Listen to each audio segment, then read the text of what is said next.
so I met Mr. Freeman summer 2018. Um, I was working at Walmart. Uh, and actually, it was a fun time at Walmart with my friends, stuff like that. Summer 2018, um, everything, you know how Walmart employees go. We working, but we actually, taking a little sunshine here and there. You know what I mean? So, but especially me, 'cause I was in college, not justifying what I did, but cool, I was getting socks, underwear, sweatpants. I think I have some Walmart sweatpants on right now, but stuff like that. Um, I I would not say it was totally necessary, but I did, need like socks, underwear, stuff like that. I could have paid for it. I had the money for it technically, but I was, it was a mistake, you know. Well, I wouldn't even say it was a mistake because it was a lesson learned. So that's summer 2018, first year at high school going into college. So it was um, it was Black Friday. Black Friday, it is jumping in Walmart. It is jumping. It is a lot of people in Walmart. Cool, everything cool. They gave us a rundown on how everybody will be on high alert for shoplifting, stuff like that. You know what I'm saying? So, blah, blah, blah, blah. So, we don't care, do we? No, we work at Walmart. Like, we gonna get caught stealing, right? So, um, I do my little thing. We working. It's actually to the end of the day. I'm literally about to go home. Literally about to go home. So I decide to I want the little earplug beats that they had that I ain't never seen in Walmart out in the open before. You know what I'm saying? Got the earplug beats and some other stuff. A lot of little other stuff. That was like the main thing. But yeah, so I put it all in. I bring a trash can from the back. I put it like an empty, clean trash can. It was like one of them ones that nobody uses. I brought it like through the back doors, put my products in there, and in the slot, slid it back to the back. Boom, bam, done. Go out, be able to go and do my thing. So, I slide the trash can into the bathroom in the back by where we work at, and put it all in my book bag, clean everything out. So, finna go home, so I walk through the back doors on my way home, and I already know who works on our I forget what it's called, but it's like the undercover security people who work at Walmart and stuff like that. So I had seen him like passing me by like twice, 3 times, and I've never been green. So I'm like, okay, I see this man. He's looking at me. You know what I'm saying? But he's not like staring. He's trying not to look at me. You know what I'm saying? So I'm like, okay. So I try to like hit a left, hit a corner real quick. Boom, run to Caucasian guy, suited up. You know what I'm saying? Excuse me, sir. He didn't look like a cop though, but hey, he looked like a cop. But excuse me, sir, blah blah blah blah. Give me a whole rundown stuff like that. I'm trying to play the dummy. In my head, I'm like, damn, it's really happening. But I'm still not green, so I'm like, I can get myself out of the situation. It's not really happening. You know what I'm saying? Like talking, woo doo doo. I ended up. He, told me, bro, we got you on the camera, stuff like that. And I didn't really have no back and forth at that point. You know what I'm saying? Because I just did it. Plus, I wasn't thinking I was gonna go like to jail. You know what I'm saying? So, boom, I go to the back, just get you know, give him the stuff out my bag because they also went into the bathroom behind me in the back and dug out like the plastic and stuff like that. So that's what really, what I'm saying. I wasn't just like, overly, what I'm saying. So that happened, and yeah, I ended up going to jail. Basically everybody, taking me to jail and stuff like that. So, yep, yeah. So when I had my court date, I ended up meeting Judge Ronald J. Freeman in Union City. Uh,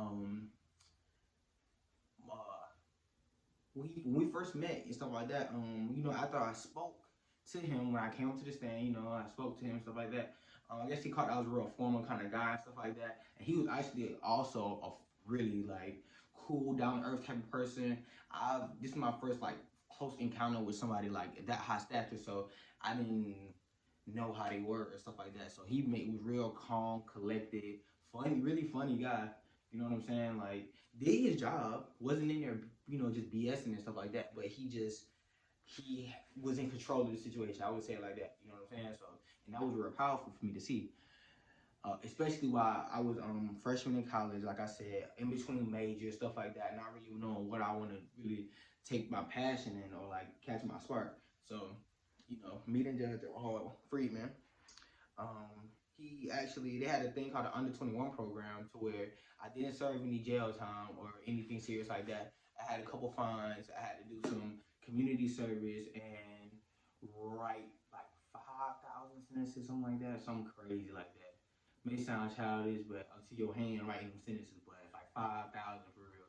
And when I didn't have them all done, I came in there, he made me sit there and finish them for real, like in court. So, but basically, after I did everything that was I needed to do for the under 21 program, stuff like that, and my charge was gonna get expunged. We actually had conversations and stuff like that. He wanted me to come back and sit in at some of his hearings and stuff like that in the morning. He told me for the rest of that summer come back every Monday and sit in for my hearings. So I said, okay, cool, I'll do it, stuff like that. So I came in, and my first day, I automatically was intrigued. I sat in the front. I sat like in the front, taking notes and stuff, talking to the bailiffs, seeing Judge Freeman work up close in person. You know what I'm saying? I feel literally like a lawyer sitting in the front and stuff like that. Seeing the lawyers sit on my left, seeing the people come from my back. It was just a real life-changing experience.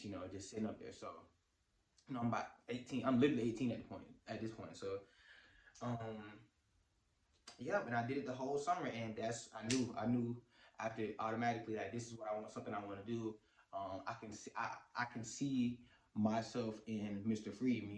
He didn't seem like a super uptight guy, someone who came from just a super over studious type of family. Like who may have worked his way up. Still is definitely a judge. You know what I'm saying, but wasn't. He is high and mighty. You know what I'm saying, but isn't not unrealistic or anything like that. You know what I'm saying? He's a regular person, just like me. Cooler than some regular teachers you may know, or just what I'm saying. It was crazy. So, yep. And that was 2018. So since then, man, I'm telling you, my major in school, political science, my minor in criminal justice. I've created my own my for-profit business, Ladies of the South. Done countless community services since then. Can't even remember. Countless marches, countless. I became president of a group called College Democrats at my school. I done met some lawyers my age, stuff like that. Man, been reading. It's just that's something I really want to do in my life. You know what I'm saying? Like, I understand how things may be right now, but I have aspirations to be an attorney. A real hard-hitting attorney. I know I can do it. Who else but me? You know what I'm saying? All you gotta do is have faith. You know what I'm saying? And that's what we're going towards. So. But that was my spiel for this episode. I was just giving y'all a rundown on how I met one of my muses, Ronald J. Freeman. The crazy story about how I ended up meeting him. You know what I'm saying? You never know how things may turn out. All losses are lessons. No losses, just lessons. Literally, because that could have considered a loss, but it changed my life forever for the better. That was one of the best things that ever happened to me in my life was meeting Mr. Freeman. So, things like that. So, like I said, thank you for coming out my let's just South talk, and